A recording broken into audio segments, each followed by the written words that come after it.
Well, anything on YouTube is going to be echoey. We're not, I got to do some more digging for that multiple sharing.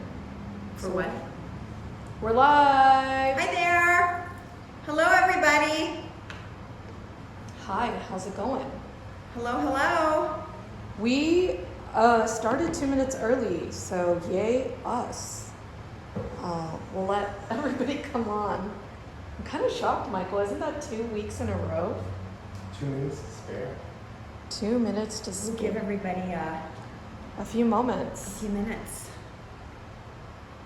We are playing with some things to try to...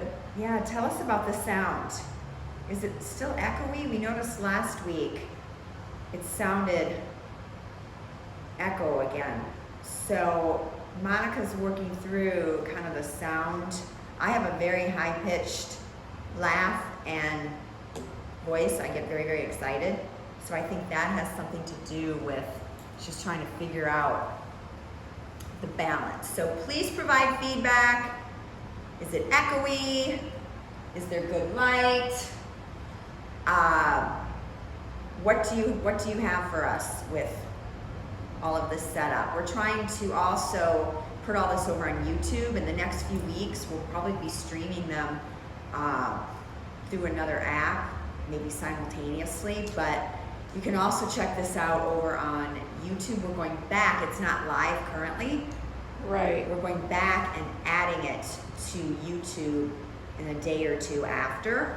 But our goal is to have them both going live simultaneously. Yeah, there's some great streaming platforms for that. It's just a matter of like making sense, making sure we have them going in the right directions. So been doing a lot of research about that, and hopefully by next week we can direct people to either place. But the nice thing about that too is you can do it through the laptop, so it's just one camera. Yes. Rather than we kind of have a makeshift over here. Well, it's not a makeshift. We're, we're semi-pros at this time. Yes. I mean, I didn't give myself a new title for no reason. That's what we do over here. That's entrepreneurship, right? Entrepreneurship, you never know what you're going to be doing that day or what is new on your job description. That's right. There's a lot of things. I didn't know I was going to be in the oil fields wearing cowboy boots. I didn't know I was going to have a cattle rancher that I lease to with horses and cattle. Who's always trying to get us to ride the horses. Yes, I get a lot of messages from my rancher wanting to know when I'm going to come down and ride. I didn't know I was going to be the expert on homelessness and the chair or vice chair of the City of Dallas Homeless Commission. Or transportation expert. Right, that I was going to be, that was the other one. Yeah. That I was going to be the on the mobility committee and be the bad lady who fought to remove all of the scooters with the City of Dallas during the pandemic. So not a bad lady. She saw there was a problem and worked to fix the problem. So don't come at me. Solutions oriented is that's right. Yeah. So circa late 2020, those freaking scooters were like cockroaches all over downtown. Ooh, they're gonna come at me. I know. Michael's like, oh, here they come. So as business owners, we were trying to, and property owners and small businesses, story time, we were trying to get people to come back to the city because people were very fearful. They were fearful after the protests. They were fearful after the pandemic. We wanted to highlight that it was safe to come downtown, and we had what we called scooter gangs that were young kids that were not at, this took a dark negative turn real fast, didn't it, Michael? So bottom line, we advocated with the city, or I advocated to get the scooters gone. But what she's not telling you is it's not that she wanted them gone. Right. There was a problem, and this was the perfect time to come up with a solution. Right. And for those of you who don't know, the scooters are back. Yes. We love the scooters. They're regulated in a really great way. We use the scooters. So the issue was that the city of Dallas approved a program with basically no rules, no ordinances, no maximum capacity, no check-ins of where they could or could not be. So we had scooters everywhere. In some places we'd have hundreds of scooters on a street corner. They could leave them anywhere. They could be on sidewalks.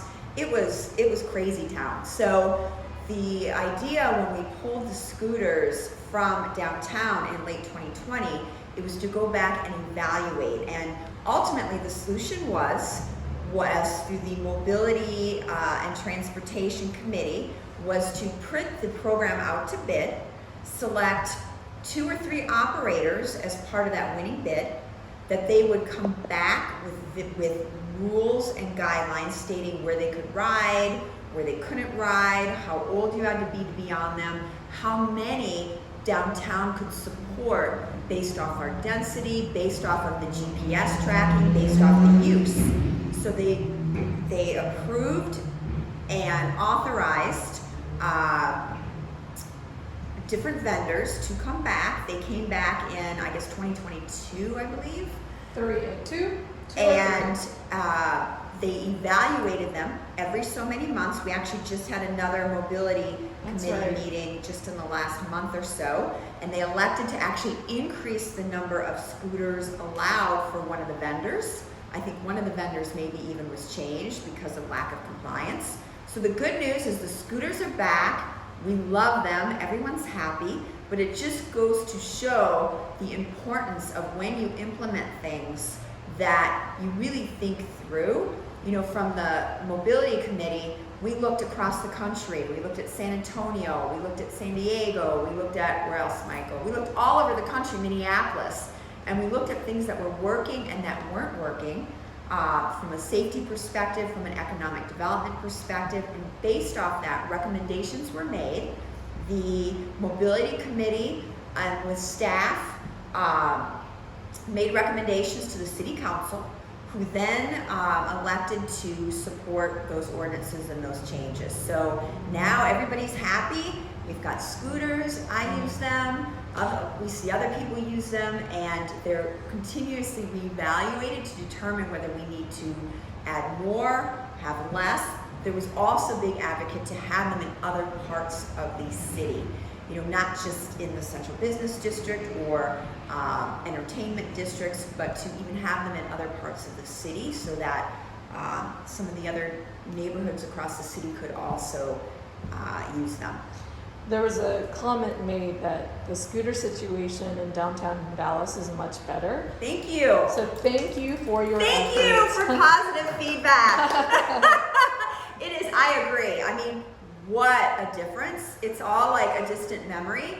I can't even believe how much it's changed and how positive it is today. And I think, you know, sometimes we have advocates that advocate so hard for something, especially with all the lobbyists, the money, you know, they can bring people in that really, you know, push from a monetary perspective to, you know, just throw things out there. But the importance in,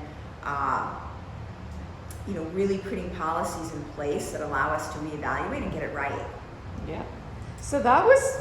Yeah. So you know, entrepreneurship. Okay. Now we're on the mobility committee and we're talking about we're the scooter expert. Yeah. You just never know where this is going. You just never know. And talk about, I mean, hello, welcome to beautiful downtown Dallas. There it I mean, is. it's a There it gorgeous is. day. It's, 78 degrees. We're right across from the Dealey Plaza, from the county original courthouse, the records building, people moving around all over today. Yes, all over. Of course, we're coming up on the anniversary of JFK. You know, Yes. for those that don't know, JFK was assassinated on November 22nd. Mm-hmm.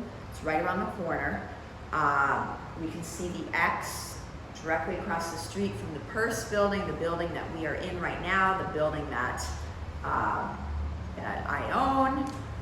Interesting piece of history, the Purse building was actually the operations center for the FBI immediately seconds following the assassination of JFK, and the JFK entourage drove by our front windows and began to turn this corner just outside our windows where he was fatally shot. And the Purse family just has incredible stories about being outside, waving at Jackie and JFK, seeing him pass. They enter the building, and moments later,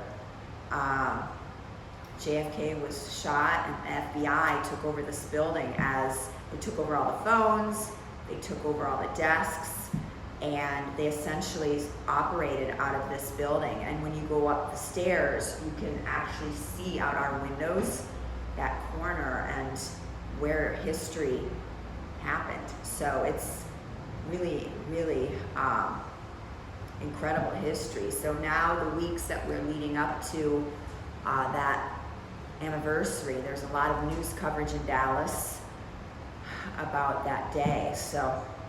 And there's just, you can see the amount of visitor increase around that time. Yeah, we have several million visitors a year that walk past our front doors and are visiting across the street. The memorial, the museum, all the conspiracy theorists walking around. There's still an incredible amount of interest, and even across the street here, that's to the corner of us, but directly across from us, we have John Neely's cabin, which is a historic landmark. It's in a beautiful park, and that is one of our City of Dallas forefathers. So a lot of visitors to this area, and now, of course, we're just a few blocks from the new convention center that will be completed, I guess in 2028 or 2029. 28, I think so. We're on track. So just a little history. Little history lesson this morning. Fun fact, our office is also a block from the Purse building, so we can also see all of the activity from our windows as well. Yeah, so the Wildcat office is 1 block from the Purse building. So right outside our windows, we can see all that too. So we walk over to the Purse building when we have meetings. Michael's over here every single day. We office some out of this office that we're sitting in right now too. And I just love this office because of all the color, all the natural light. I just love seeing all the activity on the street. It really gets me excited. You get tourists all the time. Yes. Asking us questions from all over the world, frankly. So they're trying to communicate, and we do our best to communicate back, and it's a lot of fun. This is really a fun part of downtown for me. I mean, this is, I think, my favorite neighborhood, just because you have so much movement on the street. People are smiling, they're happy to be here. We have our own safety program over here, so it feels very safe, and I really thrive off of energy on the street, so I like it. I like it. So, we've gotten our history lesson today. Yeah, there we go. We've gotten our government lesson today. Okay, yes. What else is going on? How was your weekend? Yeah. So weekend was good. I was actually out of town for the weekend. Yeah, you mentioned you were looking at some sites. Yeah, I was definitely looking at some sites. Some sites, all right. Okay. There was lots of sites. So got back last night. Yeah, great travel. Good travel. Back at it this morning. I feel good. It feels good to get out of the environment a little bit and kind of have new scenery to get the mind going. Of course, we had the election last week, so we've got that behind us, and now we're just, it's gonna go fast now. We've got roughly 2 weeks, week and a half to So Michael thought Thanksgiving was as next week, and I was like, don't scare me like that. I know. I'm not ready. I get real excited up to Thanksgiving, and then it's just a downer for the rest of the year. So. I mean, you're a positive person, so I'm gonna put a positive spin on that. Yeah. Think of this as a time to do administrative things, so we can get that out of the way, and we can hit the ground running. January. Well, I will say, interest rates came down following the election, and some conversations that had just went radio silent. We got those emails last week, literally the day Yes. after the election and the day after that. So if that's any indication that people were waiting for that to get behind us, I mean, I was freaking out a little bit leading up to the election because the phones just weren't ringing and emails were down probably 3/4. But now, I mean, literally the day after the election, all of a sudden, we had some of those conversations start back up. Oh, so yeah. that makes me feel good. And to your point, even for me, just the meetings that I've scheduled that you don't Yeah. even know about yet, but Right. I've got to be like, surprise, you have a Yeah. meeting. Monica and I are touching base today because I was out most of yesterday traveling. So the next couple weeks, and also this is a really good time of year to evaluate. So we go back, and I love me a good list. Oh my gosh. I didn't know anyone that loves a list more than me until I met Tanya. Yes. And I tease her, and I'm like, I can't have another list. I love a good list. And, this time of year, really, the year goes by so fast. Summer goes by so fast. So now what we do is the last 45 days, we take a look at our return on investment, whether that was marketing, whether that was security, whether that is, look, we outsource a lot in our office. We outsource our public safety program. We outsource some of our cleaning. We outsource our PR. We outsource some of our marketing. What's working? What's not working? Sometimes it's really difficult to know because the year goes by so fast. And typically when things are up for renewal, all of a sudden you'll see a big surge, the last 30 to 60 days where all of a sudden people and things are very visible. So what I like to do this time of year is I go through for the whole year and I evaluate for each one of those categories, and I look to see what worked, what didn't work, what was our total investment of that item, what do we consider was our return on investment. Sometimes that's monetary, sometimes that's not monetary, but we do an evaluation for each one of those buckets, and based on that evaluation, I determine whether I need to make some changes. Now, sometimes those areas are, they're completely phased out or terminated or, dropped. In other cases, I look at making a change, and I like to make those changes usually around February or March. January is such a slow time. So right now I am evaluating what changes I need to make in January to be ready by February and March. So for the next couple weeks, Monica's already started on some of that, and those things don't lie, right? Like you can hear any argument of what's happened recently, but when you really put it on paper and you break it down, okay, this is my self-evaluation. This is my evaluation for each one of these categories. And when you start to look at even things like, not to get in the weeds, but I look at, okay, from a safety perspective, how many times did we call 911?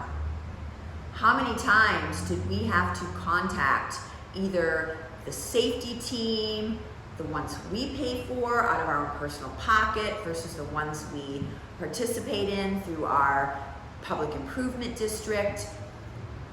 How did that work? From a marketing perspective, what announcements did we send out? What awards did we win this year? What return did we have on those items? Things like even internally for what software we use, what programs we use. Every single item, we keep a master list. I told you she loves a list. Yes. And sublists and sublists of the But thankfully, we only update that once a year. So once a year, we go through and we look at everything on that list and look. I mean, when you're an entrepreneur, you look at input versus output, and especially right now, I look personally at things that I failed to get done this year, and that affects the livelihood of everything around me. So I take a good hard look right now of how I performed and how everybody else performed and what that looks like for next year. I think this is a good segue to talk about, we've gotten a lot of questions along that line about reevaluating. Yeah. And maybe it's just the time of year. Yeah. So can I get into some of these questions? Sure. Okay, so one of the questions was, what does it mean to restart? To reset. What does that mean to you? I think that's something you talk about a lot. Yeah, well, I try to live my life with the idea of treating every day like a refresh. Every day is a reset. Every month is a reset. Every year is a reset. And I've had to program myself that way because, look, there's so many highs and lows in this business that if I get too caught up about what didn't work or what happened the previous day, it would be very, very difficult for me to keep positive and to keep moving forward. So, several years ago, I started programming myself that it didn't matter how hard the day was before. It didn't matter how bad it was, what went wrong, how frustrated I was. I would go to bed, and the very next morning when I woke up, I would treat it like it was a new day. Now, it didn't mean that I still didn't go back to the drawing board and try to think out solutions or work through the problems or recognize the challenges. But I found that in the morning, if I treated it with that philosophy of it being a new day, it would help me work through and overcome those challenges and start the day on a positive note. So, it's my personal philosophy to treat every day like it's a fresh day. And I really do believe that helps, and I've just even encouraged that further with a new month and with a new year. So, of what can I accomplish today that's going to be better and help move that needle forward. So when you think about resets, how do you stay motivated? That's another question we got. How do you stay motivated? So you talk about resets, but what else are you doing to keep you going? Yeah, I would say I'm a highly motivated person, but like anybody, I experience burnout. Deals that move slow blow. And when you've got to go back to a deal that has taken a turn or taken a change and recognize, look, the market does not lie. Perception is reality, and the market always sets the tone. So for me, I can think it's the greatest, best, most fabulous use or idea ever. But if the market says, hey, I want this, or I like this, or organically it's going that direction, I can't get so ego into myself or think that I know best that I don't listen to the market. So, I'm really the best that I can try to follow, what the market is saying and stating. But look, it's hard to reevaluate and say, look, that's not working. Now I got to go a new direction, especially coming out of the pandemic and coming out of projects that have moved slow. The purse building, the project that I'm sitting in, that project's moved slow. I never anticipated in 2019, 2020, when I was completing this thing, that, I'd be sitting here 4 years later, having this conversation with a new use and evaluating it as a boutique hotel. By the way, if there's any boutique hotels out there, Call us. Call me. Never in a million years would I imagine that I'd be taking this a new direction. But, if the market set the tone, you've got the new convention center, you've got the growth on this side of town, you've got, everything that's happening in the city and in the hospitality market, and the market set the tone, so here I am going that direction. But it's it can be hard to stay motivated. And for myself personally, I've been suffering from what I'm going to call mental block. I've had severe mental block the last couple months, and I've struggled on how to get out of that mental block. And I'm a very creative person. I like to get inspired, and there's ways that I can work through that mental block. And some of the ways that I personally work through it is through running, through working out, through being in a different environment, through walking and seeing vibrancy in cities, through some travel, through getting ideas and getting inspired. And what makes it difficult to work through mental block for me is when I've got conflict, when I've got things that I'm struggling to get through, whether it's permitting, whether it's something through the city, whether it's an ordinance, whether, I'm going to call it minutia, because really in the big picture, sometimes it's very small stuff, but you've got such level of bureaucracy and politics that it gridlocks it. And when those things take longer, and when there's fighting or conflict or challenges, it clogs the funnel. And that creates mental block for me, because I'm so heavily focused that I'm like this. In order for me to clear the mental block, I need to be like this. So, I've been suffering from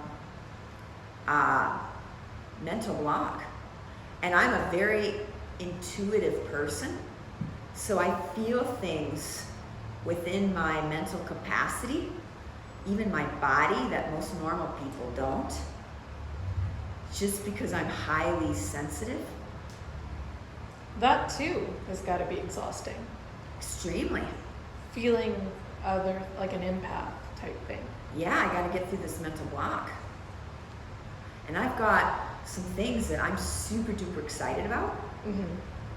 And I know what needs to happen for those items, but I can't allow my creativity to go down that path, because I need all of my brain energy and my mental capacity to work through these immediate challenges. Mm-hmm. And that's exhausting. So, I feel myself start to go down some of these areas of creativity that ultimately I'm really excited about. But I have to dial myself back in to stay on the task at hand, And to work through that, to get to that next stage. Well, I think, like you mentioned, as a naturally creative person, suppressing something that comes very naturally to you is also detrimental. But Yes. do you think that's why we're kind of seeing this change in fashion? I mean, for those who don't know, there's always a lot of influence in what Tanya wears and kind of what's going on in her world. And because I know her so well, I can tell. Yeah. But I'm seeing that there's an increase, or there's a creativity in your clothes that I've not seen, and maybe that's where you're funneling some of that. Well, and I definitely feel suppressed, because you can tell even, going back to some of my, whether it's my glasses, whether it's a little bit more casual, whether it's the jeans, whether it's maybe some things I haven't worn in a while that are more conservative, I'm feeling suppressed to get through some of the conflict of the immediate items. And I hate feeling that way. Also, it's been a rough couple weeks because, I feel like some of the things I haven't experienced for a little while with some of the politics and some of my peer group have been a little rough on me. That's kind of brought back some Wounds to the surface? yeah, it's brought some battle wounds to the surface. We thought those were gone. Yeah, but hey, I mean, I signed up for this. So look, my batting average is freaking high. So I don't have to hit every home run, but as long as my batting average is high, I get enough across the finish line, and we're gonna get there. Okay, a couple more questions. Okay. And then we'll see if any of the audience has them. Okay. Serious one, and then I guess a fun one. When do you know it's time to walk away? And I think that's such an open-ended question. Yeah. When did you know, or how do you know when it's time to walk away from a project, friendship, situation? I don't know. It's hard to really describe that because, again, I'm very intuitive. And I can be down a path and be going very, very focused on that path, and then one day just wake up or go out on a long run and have some sort of aha moment that I need to shift gears.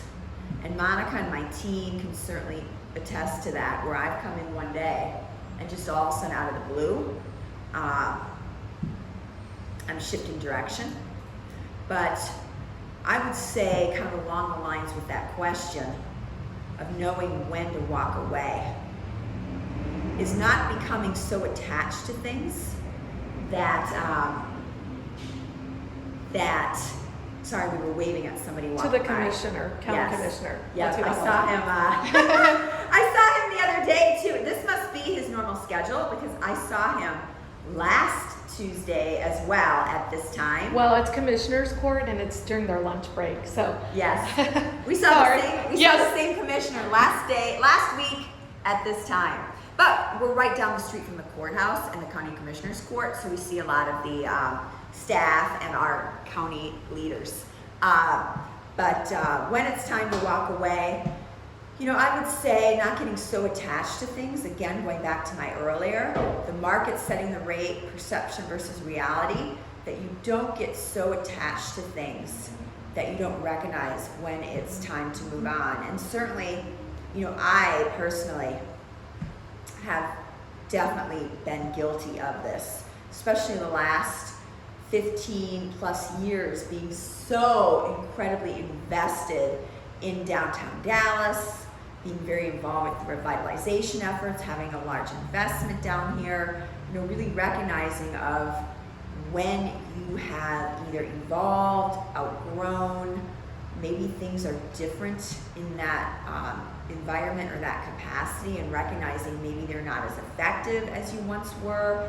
Maybe some of those relationships aren't the same as they were. Maybe you've got relationships elsewhere that are new relationships that you need to groom and you need to explore. I know that's some things that we're dealing with personally in the Wildcat office, and really saying, hey, my energy and my time and my resources are better utilized elsewhere, and not becoming so arrogant and there's a lot of ego in this business, in entrepreneurship, real estate, investment, business. There's a lot of ego that plays into that, and really recognizing, hey, where's my best return on my investment?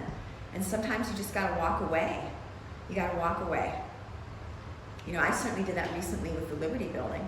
Yeah. And that was something that maybe in the past I've been very emotionally involved in. It was something that I spent a lot of time on, had a big impact on that side of town. I had another project that was a retail strip center, similar type of situation, not in Dallas, but in Texas, and spent a lot of time getting the right tenants mix in there, beautifying the center, and just recognizing, hey, what could I do with that, with that money and that capital to reinvest it elsewhere, what that meant long term from being able to scale. Okay, last question. And Sure. this is a good one. Okay. This is on your favorite subject, the art of the deal. Yeah. This is any insights on techniques to close a deal? Ooh. That's who asked that one? That's a hard one. Ugh. The art of closing the deal. I mean, Whew. that's what gets you. If we all knew that, I wouldn't be sitting here right now in this freaking office, that's for sure. The art of the deal. Whew. Well, I would say that a lot of it is based off of experience. And the more experience you gain, the more that you're exposed to, you see patterns and you start to learn. And, for me, being in the fashion and working with various retailers and various executives at a young age, working with consumers, working with customers, I really learned how to read people. I learned how to evaluate buying behavior. I learned to evaluate body language. I learned how to ask questions to come to assess.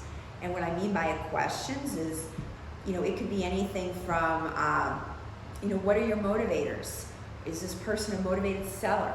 Are they a motivated leaser? Are they, what is their timeline? How soon do they want to make a decision?